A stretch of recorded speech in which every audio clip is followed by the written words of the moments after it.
Salut tout le monde! Donc comme vous avez pu voir par le titre de la vidéo, aujourd'hui on va parler de comment on peut réduire sa facture d'épicerie.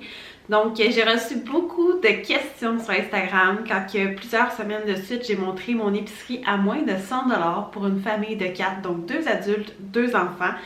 Il est aussi à noter que mon garçon de 6 ans mange les mêmes portions que moi, donc c'est comme si on était 3 adultes et un enfant. C'est sûr que là-dedans, nous, la plus jeune, elle n'est plus aux couches, donc on n'a pas de couches, pas de lait pour enfants. Donc ça aussi, c'est à considérer, là. Ça dépend toujours de vous êtes où dans votre cheminement familial. Si vous avez 8 enfants, c'est sûr que ça va vous coûter plus que 100$. Mais je vais vous donner mes trucs pour réduire votre facture d'épicerie selon votre situation, comment que vous pourriez réduire ce prix-là. Et aussi, c'est à noter que là-dedans, on inclut tout ce qui est produits d'hygiène. C'est sûr que par contre, des fois quand je vais au vrac, j'inclus pas le prix dedans. Mais en tout cas, je vais tout vous expliquer ça au courant de la vidéo. Mais c'est quand même assez réaliste, là, même si une fois par mois, je vais remplir mon savon à linge puis que ça me coûte 20$ pour le savon des enfants, le savon à linge et un savon pour moi à la boutique en vrac. Bien, on rentre quand même dans notre argent là, pour le moins de 100$ par semaine pour une famille de 4. Donc, le numéro 1, c'est vraiment de se faire un menu de la semaine. Moi, souvent, je vais faire un menu quand je vais faire la liste d'épicerie. Donc, ça, c'est le numéro 2. C'est de faire une liste d'épicerie selon les spéciaux de la semaine. Donc, je regarde les spéciaux, je regarde qu'est-ce qu'on a envie de manger et je nous fais un menu avec ça. Aussi, je vais mettre en barre d'infos, vous pouvez aller télécharger un menu de la semaine et aussi une liste d'épicerie à imprimer gratuitement et utiliser autant de fois que vous voulez. Dans le fond, moi, c'est des outils que j'utilise quand je vais à l'épicerie, quand je fais mon menu de la semaine. Ça m'aide vraiment à voir, à ne pas gaspiller, à acheter ce qu'on a réellement besoin, pas commencer à acheter toutes sortes de trucs à l'épicerie puis de pas savoir qu'est-ce qu'on fait avec en bout de ligne. Donc moi, ces deux outils-là, c'est vraiment deux choses très importantes que je trouve à faire pour réduire sa facture d'épicerie.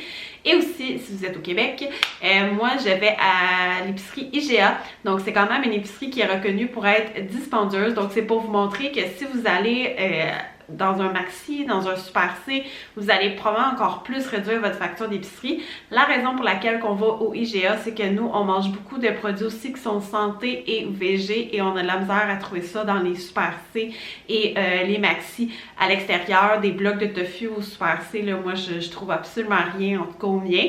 Donc, c'est pour ça qu'on va au IGA, mais c'est pour vous montrer à quel point que c'est possible de manger santé et de manger aussi des fois dans des épiceries de plus de qualité sans nécessairement faire très mal au budget. Et sinon, justement, le point numéro 3, c'est manger végé. Donc, nous, on n'est pas 100% vegan, 100% végé, mais on mange énormément végé. Donc, on va manger de la viande de temps en temps quand ça nous tente, comme les poitrines de poulet comme ça en spécial, ou si ça nous tente de manger un filet de saumon ou un tartare de saumon, nous, on aime vraiment ça. Donc, ça, ce genre de choses-là, on va en manger, mais c'est pas sur une base régulière. Donc, on mange beaucoup de tofu, on mange beaucoup de PVT, qui est une protéine végétale texturée et qui coûte vraiment pas cher. C'est un bon remplacement pour la viande hachée. On mange aussi des légumineuses comme quand je fais mon chili, mais principalement, notre protéine végé préférée, c'est le tofu. Donc, avec ça, on va faire un tofu Général Tao, du tofu au beurre, comme un poulet au beurre à l'indienne. On va faire un genre de hamburger helper vegan, donc de la recette du livre de la cuisine de Jean-Philippe. Sinon aussi, on va aussi l'intégrer dans notre sauce à spaghetti, donc je vais l'égrener, puis à la force de la faire mijoter avec les épices et tout, ça goûte pareil comme si c'était fait avec la viande hachée et c'est tellement moins cher, donc avec un bloc de tofu, donc moi au IGA ça me coûte 3,49$, à moins qu'ils soient en spécial, mais le prix régulier c'est 3,49$ pour un bloc de tofu et un bloc ça nous fait un repas pour tous les 4, donc à 3,49$ plus les autres ingrédients, vous comprenez que ça coûte vraiment pas cher, on est capable de nourrir une famille de 4 pour moins de 10$ par repas. Donc, c'est extrêmement avantageux de manger végé. Le point numéro 4, c'est faire maison, donc faire soi-même. Ça, c'est pas un secret. C'est sûr que si on achète des produits transformés, si on mange du resto, si on achète déjà des choses déjà faites, ça va coûter pas mal plus cher. Donc, moi, je fais ma propre compote de pommes. Donc, à l'automne, quand c'est le temps des pommes, ben ça nous fait une activité. Donc, on va cueillir nos pommes. Et après ça, j'arrange toutes mes pommes. Et après ça, ça nous fait une deuxième activité qui est une activité familiale. On va cuisiner tous ensemble. Et je fais beaucoup de compote de pommes que je congèle. Moi, je fais pas de canage. Ça aussi, ça sauve beaucoup d'argent faire du canage. Mais je me connais, je suis un peu gaffeuse. Puis, j'ai peur de rater ma shot avec le canage. Je suis pas rendue là. Peut-être qu'un jour. Mais vous pouvez canner si jamais c'est quelque chose que vous faites. Sinon, moi, je congèle mes portions de compote de pommes ou quand j'achète des pommes puis finalement elles sont pas tant belles, ben je vais les transformer en compote. Je fais ma propre sauce à spaghetti, donc avec le tofu, ça coûte vraiment pas cher. Ça me coûte moins de 20$ faire ma grosse batch de sauce à spaghetti. Je la fais à peu près une fois par mois. Sinon, aussi, je fais mon propre bouillon de légumes. Donc, je garde toutes mes retailles de légumes, oignons, carottes, céleri, mes poivrons, mes tomates. Je mets tout ça dans un sac au congélateur. Puis quand le sac est plein, je fais mon propre bouillon de légumes. Donc, ça aussi, ça sauve beaucoup d'argent. Si vous ne le saviez pas, mon conjoint est allergique au sulfite, donc on est obligé de substituer par beaucoup de produits qui sont biologiques ou plus santé parce que le sulfite est un agent de conservation, donc ça va se retrouver beaucoup dans les produits transformés. Donc en faisant mon propre bouillon de légumes, ben, je sauve beaucoup d'argent parce que j'étais obligée d'acheter du bouillon de légumes biologique parce que c'est le seul qui n'a pas de sulfite. Et ben, ça me coûtait 3,49, 3,99 à chaque fois que j'achetais un bouillon de légumes. Tandis que là, c'est pratiquement gratuit parce que j'utilise les retailles que j'ai remis au compost, que je mets au congélateur pour faire mon bouillon de légumes. Donc, c'est vraiment gagnant. Le truc numéro 5, c'est de manger de saison. Donc, c'est sûr que si vous avez le goût de manger un melon d'eau en plein milieu du mois de février, ben probablement que ça va vous coûter pas mal plus cher votre épicerie. Donc, en mangeant en saison, ça coûte pas mal moins cher et ça revient aussi au même que si on mange en spéciaux. Avec les spéciaux, en fait, souvent, c'est ce qui va être en saison. Donc, c'est ce qui fait que ça coûte moins cher. Et aussi, j'en profite l'été pour manger localement, donc avec tous les trucs qu'on a au Québec, comme si je peux vous donner un exemple, à la fin de l'été, j'ai acheté des grosses crêpes de bleuets, j'en ai acheté 2 et je les ai congelées, donc ça, je m'en sers pour nos smoothies, pour quand je fais des muffins au bleuet. Ça coûte beaucoup moins cher, c'est santé et c'est local, donc ça vient pas à l'autre bout du monde. C'est la même chose avec les maïs au début de la saison. Tu sais, des fois, début juillet, c'est pas encore le temps des maïs au Québec. C'est plus fin juillet, mois d'août. Mais j'en avais acheté pareil. Il était pas, tu sais, c'était pas au point d'être des maïs pour les chevreuils, mais c'était pas la plus belle qualité de maïs. Mais je les ai fait cuire quand même. Je les ai tout égrenés puis je les ai mis dans des sacs au congélateur. Donc si je veux faire un riz au maïs, si je veux en ajouter à mon chili, j'en ai sous la main puis ça coûte moins cher que si j'avais acheté des canages de maïs. Donc ça, c'est toutes sortes d'exemples que je peux vous donner. Et donc, ça m'amène au point numéro 6 qui est de jardiner. Donc, moi, en hiver, j'ai tout le temps mon petit bac de fines herbes. Donc, tout ce qui est persil frais, je m'en sers pour mettre dans mon bouillon, dans ma sauce à spag.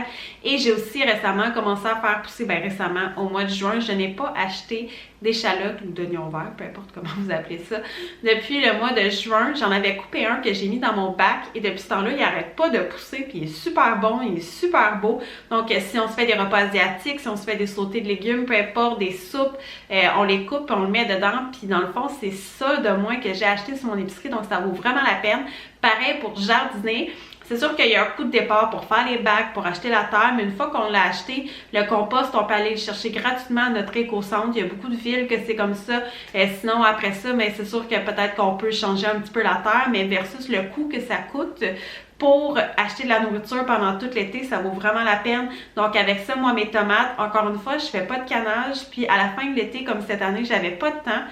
Et j'ai vu ça sur un blog et ça fonctionne super bien. Je congèle mes tomates entières, telles quelles. Et puis, quand j'en ai besoin, je les dégèle dans l'eau tiède. Et puis, la peau s'enlève seule et après ça, on peut les couper. Donc, moi, je les coupe pour mettre dans mon chili, dans ma sauce à spag. Donc, ça, c'est ça en coût de moins. J'ai encore des poivrons au congélateur que j'avais coupés en tranches de mon jardin cet été. Donc, je fais un sauté de légumes, des sous-marins, peu importe qu'est-ce que je fais. J'ouvre mon sac, j'en mets un petit peu dans ma recette. Puis après ça, je le referme, je le mets au congélateur.